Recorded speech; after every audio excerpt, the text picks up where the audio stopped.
সবসময় আইন দেখাইতে হয় না, সবসময় আইন দেখানো যায় না। রামিসারা যখন মারলো তখন আইন কই ছিল?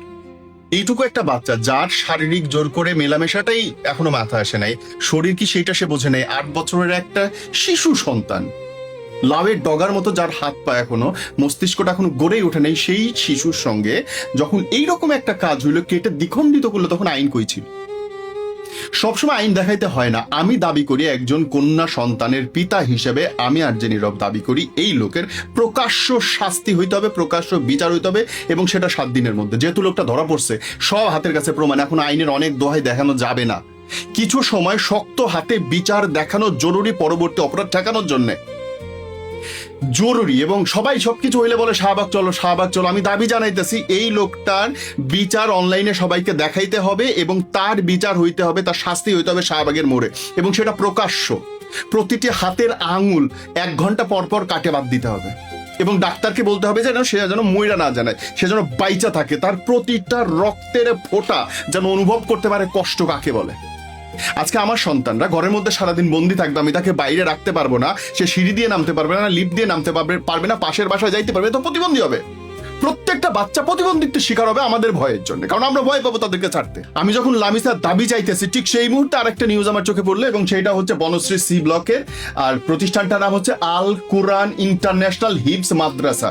সেটা 3য় তলাতে আরেকটা বাচ্চা বাথরুমের মধ্যে মায়েরা গলায় দোষী চানায় ঝুলাই রাখা হয়েছে, এবং পুলিশ বলতেছে তার পায়ুপথে অস্বাভাবিকতা লক্ষ্য করা যাচ্ছে, নিশ্চয়ই সেখানটায় কিছু একটা হয়েছে। 3য় শ্রেণীর একটা ছাত্র।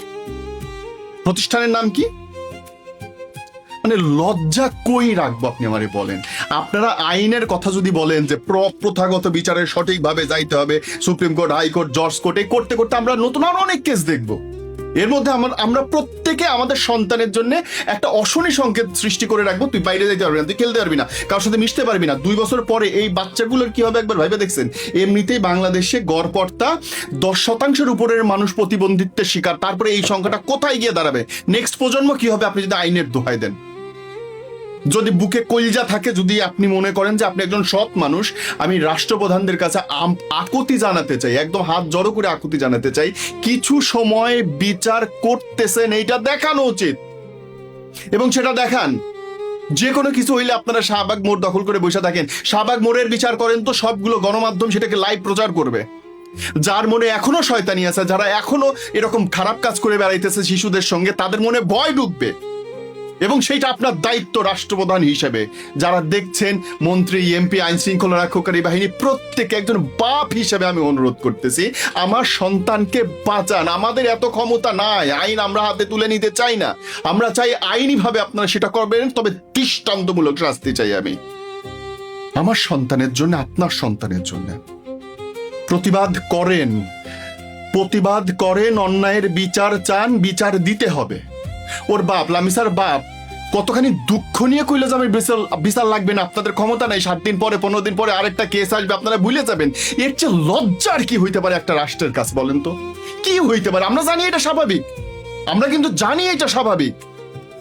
2 দিন পরে আমার বাচ্চারা স্কুলে গিয়ে মরবে, তারপরে নতুন একটা কেস দিবেন, 10টা তদন্ত কমিটি বানাবেন, 5 সদস্য বিশিষ্ট তদন্ত কমিটি, 50 বছর লাগায় 50 বার দিয়ে রিপোর্ট চেঞ্জ করাবে।